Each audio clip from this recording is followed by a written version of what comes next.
We are talking wellness this noon, and our good friend Dr. Dane is here to talk about 8 weeks to wellness. How are you, sir? I'm doing great. Good to see you. How you doing? My man doing well. Now, the last time the good doctor was here, we talked about his plan to help people lose weight, get in shape, get off medications, and overall get in better health.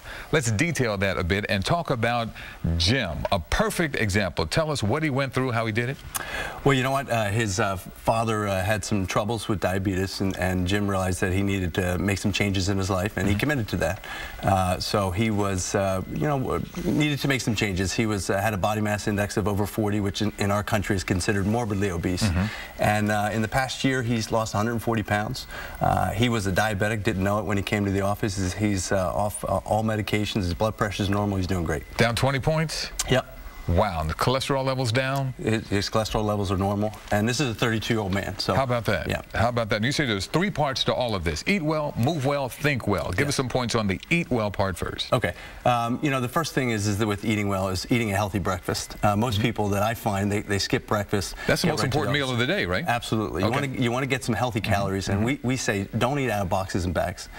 Eggs are good, fresh fruit's good, fresh yogurt is good. These are things that are quick and easy. Supplements? Most people aren't getting what they need in their diet.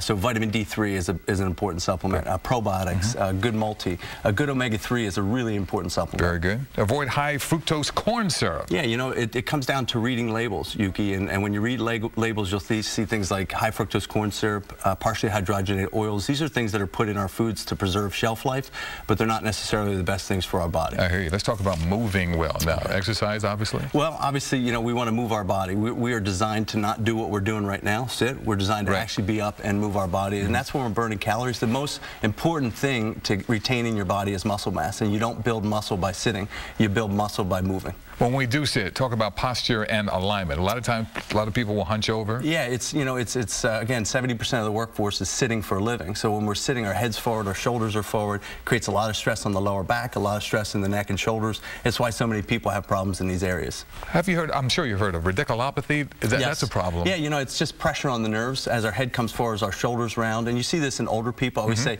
as we get old, we get stiffer and stiffer and stiffer, and the ultimate stiffness is called death. So let's stay away from that one. Hello. Yeah. Hello. So bottom line, pay attention to your body. Yeah, get moving, and watch your posture. And it's all up here. Talk about thinking well. Well, I always say start off with an attitude of gratitude. Most people think about what they're, what's going wrong in their life. So get up every morning and give thanks for what you have going on right in your life. Your wife, your kids, your job.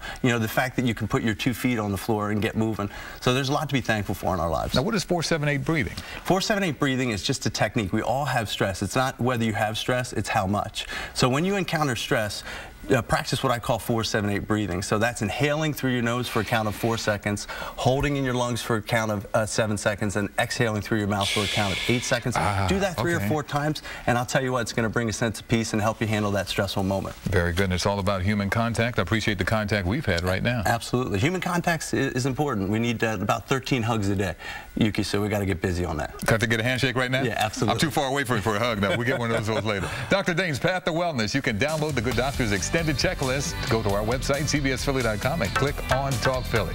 Give somebody a hug for us today. Katie's coming right back with your forecast. We'll be right back.